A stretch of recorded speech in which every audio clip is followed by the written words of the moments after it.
Hi, I'm Sneha Kumar, and for my final research paper, I decided to research the topic of agroecology, which is a form of sustainable farming that not only applies ecological concepts to agriculture but also serves to bring awareness and cultural recognition to the small farming communities that practice these practices. So when we think about going to our local grocery store, whether that be Trader Joe's or Target or Walmart, and we see all the foods there that are produced all around the world and we buy them, we never really know where they're coming from and how they are being produced in the local communities that farm them. And so this complacency that we have to how like the agricultural system works is what allows us to be, I guess, ignorant in bliss about how farming has come about. In this complacency, the industrial agricultural system is producing more detriment to the environment than ever, with pollution to the land and global warming and climate change in general. While there are sustainable agricultural practices that are being implemented in farming communities, agroecology is an approach to sustainable farming that uses the natural ecosystem to its benefit. So it would be taking traditional techniques that don't involve any chemicals or any added unnatural resources, and using the benefit of the land and the ecosystem of the land and other species to be able to cultivate agriculture.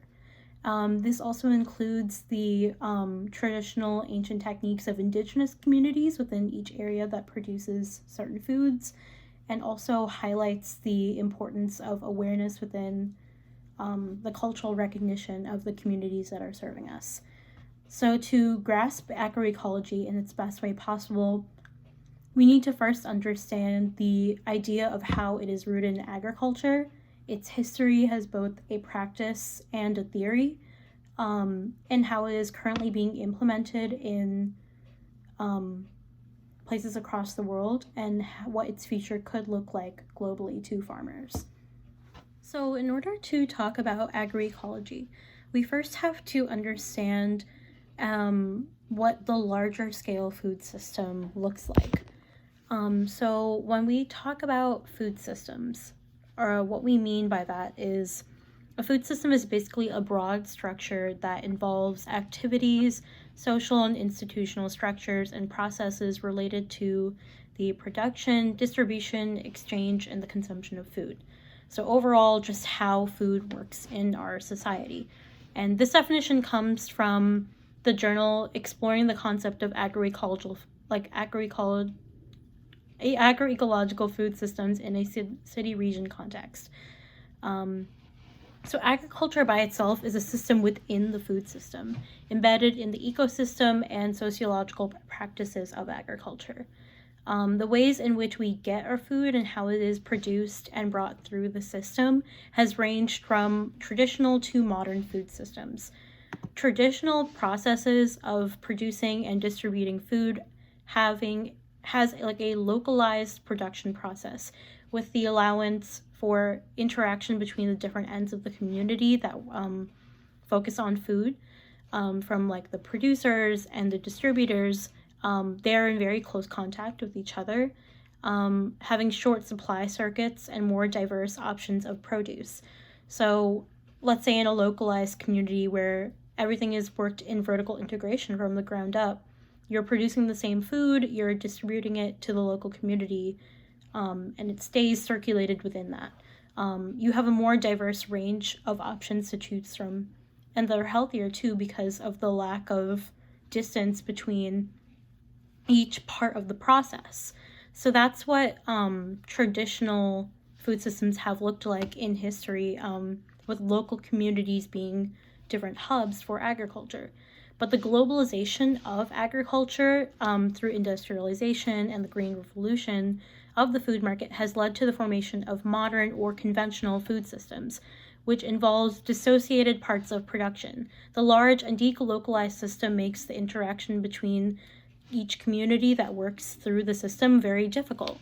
resulting in the lack of education about the whereabouts and history behind where our food comes from and its origins, leaving customers with an ignorance that allows them to consume without any further thought, basically living in bliss of ignorance. The modern food system is specifically in agriculture, is made to produce, and it's made to be as anonymous as possible, leaving no room for education or awareness. And the advent of chemical fertilizers and different types of production and techniques to mass produce leaves it worse than it was before.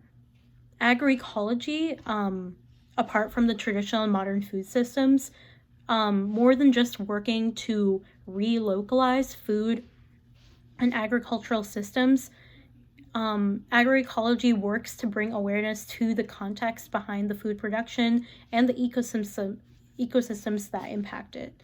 There are many different versions of the principles of agroecology as stated by different researchers and organizations that work in agroecology, but some of the few main ones that agroecology strives for are: one, resource recycling, in order to decrease losses. So what this means is that you would reuse the nutrients within the same ecosystem in order to produce less waste. This comes with like composting and different forms of recycling resources within the same ecosystem that you're working in, so that the overall waste that you produce becomes less. Contextualization is another principle where contextualization, again, is giving context to the food.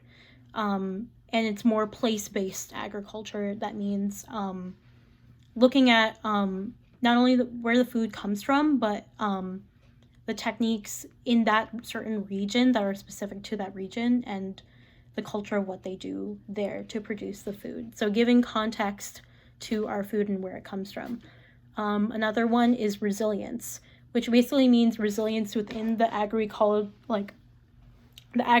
system, within the ecology, in order to have the ability to withstand natural disasters and different differences. So an example I will talk about later in this video is an example in Ghana where the farmers' villages there experience a lot of wind devastation. So wind keeps blowing over the crops, which causes a problem. So resilience in agroecology works to combat these issues. Multifunctionality is another one, where there are different functions of the agriculture. So it isn't just for producing a certain type of food, but it's also meant in techniques to maybe help restore the land or refertilize the land.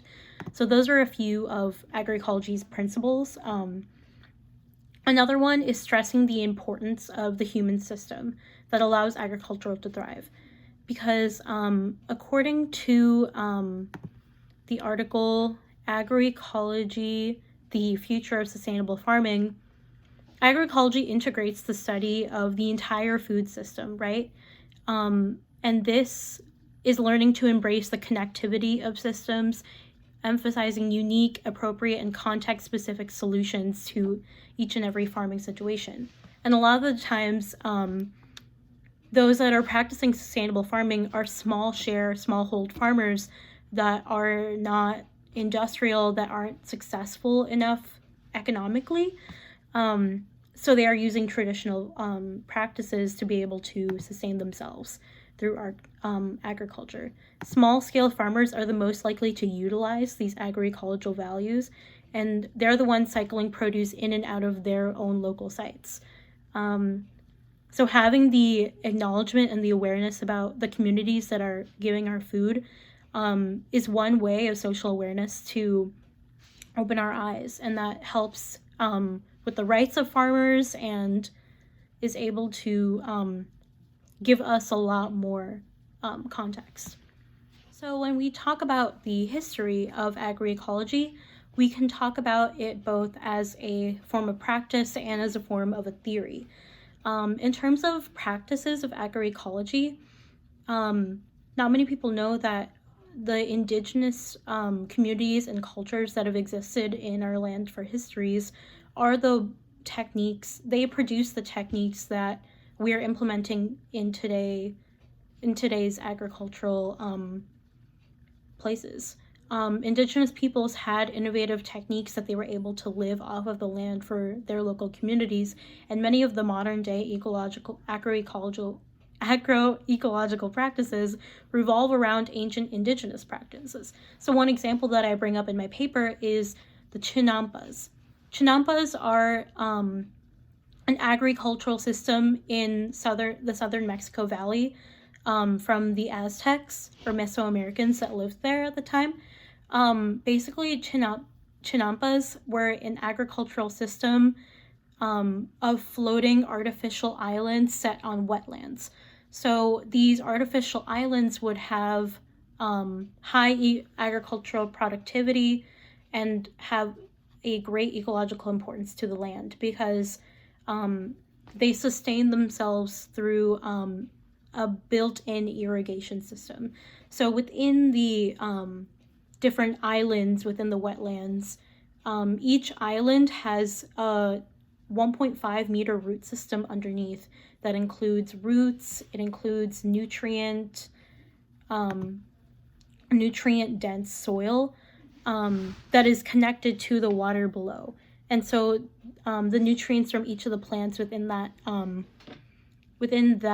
island, both the agriculture that is set up to grow there and the shrubs and plants around it to build that ecosystem, all spill nutrients within each other. So that's like one example of a system that has had history in Mexico, and it's something that they're working to bring back currently because it's been shown to be more productive than slash and burn farming. So when talking about the history of agroecology as a study, agroecology was only coined as a term in the late 1920s to 1930s by agronomist Basil Benson after studying the ecological methods used in commercial crop plants.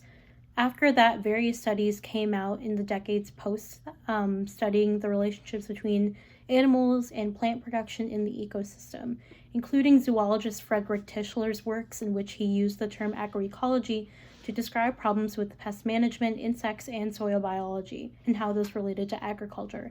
His studies were what made the term agroecology so mainstream in terms of scientific studies.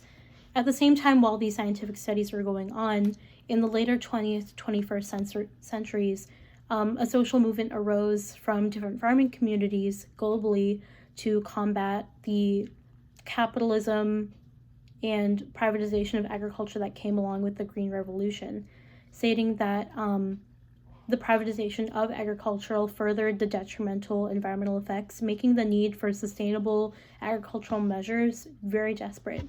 This evolved into a need for cultural and socio-ecological awareness of farming in the modern day, including recognizing the term of food sovereignty and food security.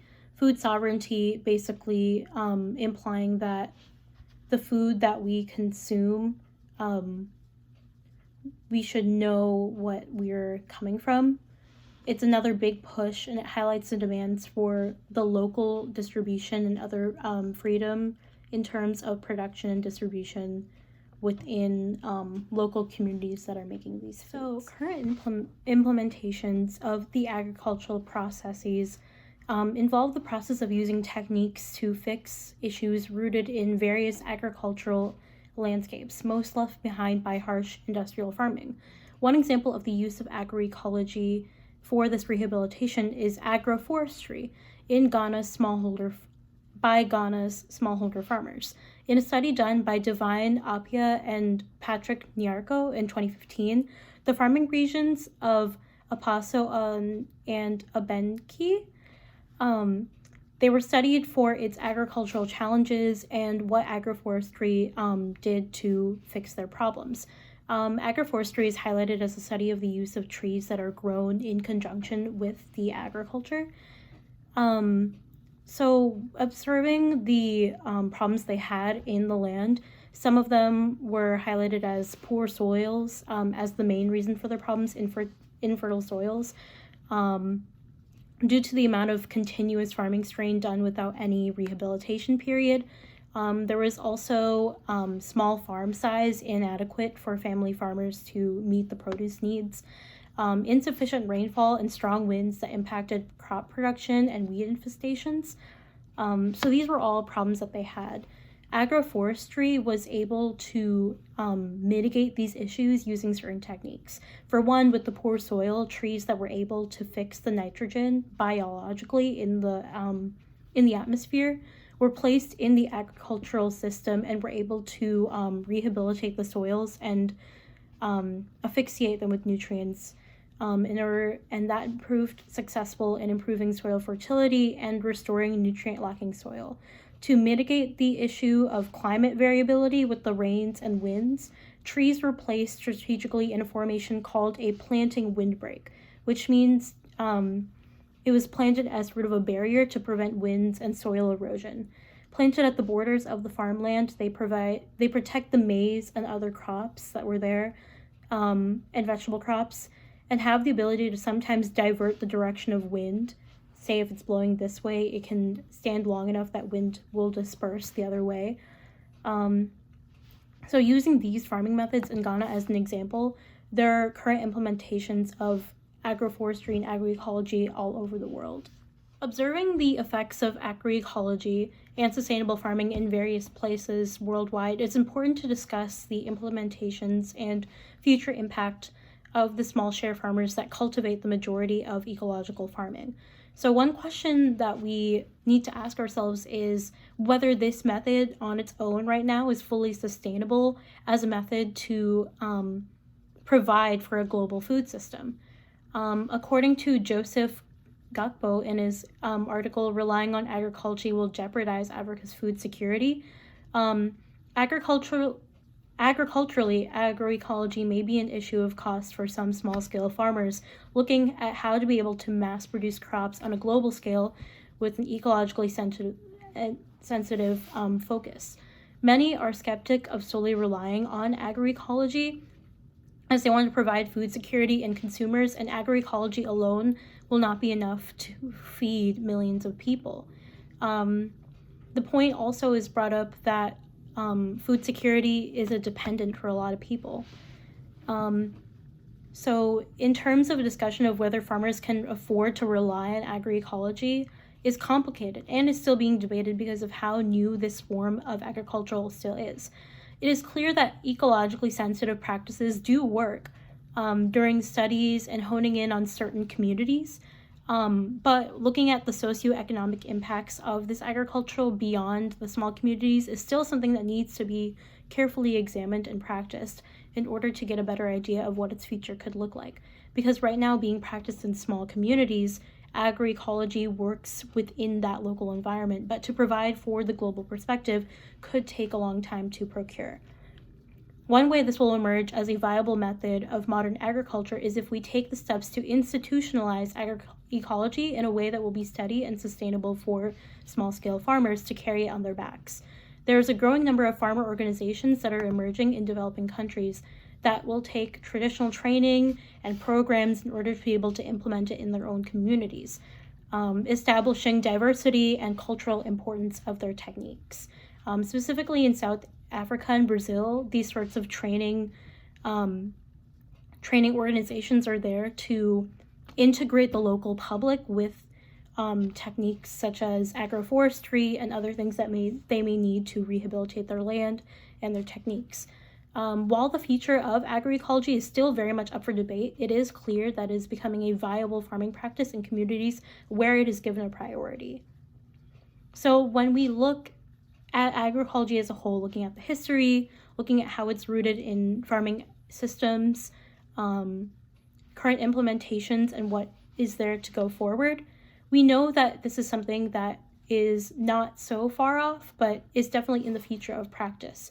Although the global impacts are fairly unknown right now to agroecology as a global food system, we know that advocating for the awareness of cultures and traditional practices that cultivate our food is something where we can start to do to achieve real progress, because it starts with taking away our complacency and ignorance in where our food is coming from and what is happening in agriculture.